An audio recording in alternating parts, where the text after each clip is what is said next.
თუ დაეცემი, ის წამოდგომაში არ დაგეხმარება. თუ შეცდები, ის სახალხოდ დაგცინებს. ის ნერვებზე თამაშის ვირტუოზია და კოჟრებზე დაბიჯების დიდოსტატი. ის შეიარაღებულია მიკროფონით და ძალიან საშიშია. ჯოკერი, დავით ლიკლიკაძის საავტორო გადაცემა. უსმინე ყოველდღე, შაბათ-კვირის გარდა, ძველი ქალაქის ეთერში. ჯოკერი, სასაცილოა. ამერიკის შეერთებულ შტატებს რიგით 47 პრეზიდენტი ყავს. დონალდ ტრამპი.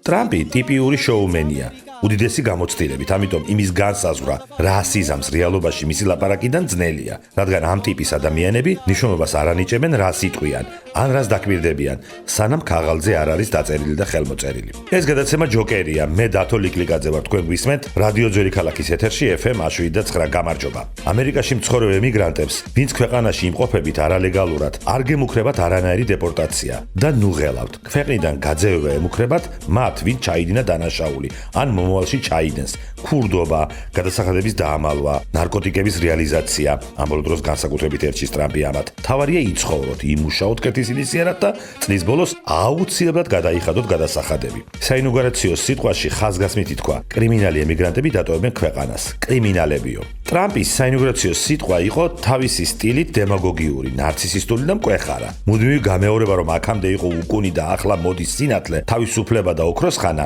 პოლიტიკური უგემოვნობაა და ფაქტობრივად არასწორია. ამერიკა აქამდე საკმაოდ კარგ მდგომარეობაში იყო. სხვა ქვეყნებთან შედარებით ყოველ შემთხვევისთვის. არც საკუთარ თავზე, როგორც მარტვილზე და ღმერთისაგან გამოგზავნილ ხსნელზე ლაპარაკია საერთოდ კარგი სტილი. მაგრამ ესაა ტრამპი და ამას შევეჩვიეთ.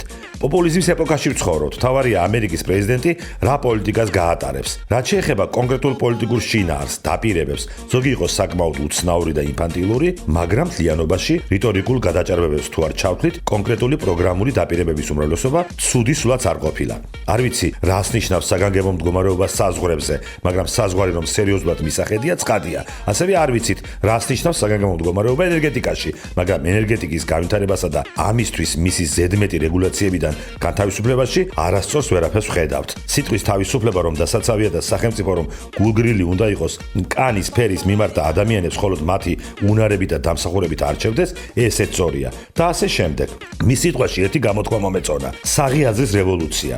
რეალობა ისაა, რომ დემოკრატები აღიქმებოდნენ პარტიად, რომელიც საღი აზრის ფარგლებს გაცდა და ექსტრავაგანტულ და ანტილიბერალურ იდეოლოგიებთან გაიგივდა. თუმცა ტრამპი უამრავ უცნაურობას და ხანდახან სისულელეს ამბობდა, მან მაინც შეძლო თავის საღი აზრის მხარეს წარმოედგინა, ამიტომაც მოიგო. და ბოლოს, რაც ტრამპის წინა პრეზიდენტობიდან ვისწავლეთ, მის პოლიტიკურ ქცევას ადვილად ვერ გამოვიცნობთ. უნდა მოვიცადოთ. არ ვიცით რას ამბობს ტრამპი და შემდეგ რას აკეთებს. ეს გადაცემა ჯოკერია. მე დათო ლიკლიკაძე ვარ. შევხვდებით ერთმანეთს ყოველდღე, შაბათ-კვირის გარდა. თუ დაეცემი, ის წამოდგომაში არ დაგეხმარება. თუ შეცდები, ის სახალხოდ დაგცინებს. ის ნერვებზე თამაშის ვირტუოზია და კოჟრებზე დაბიჯების დიდოსტატი. ის შეიარაღებულია მიკროფონით და ძალიან საშიშია. ჯოკერი, დავით ლიკლიკაძის საავტორო გადაცემა. უსმინე ყოველდღე, შაბათ-კვირის გარდა, ძველი ქალაქის ეთერში. ჯოკერი, სასაცილოა.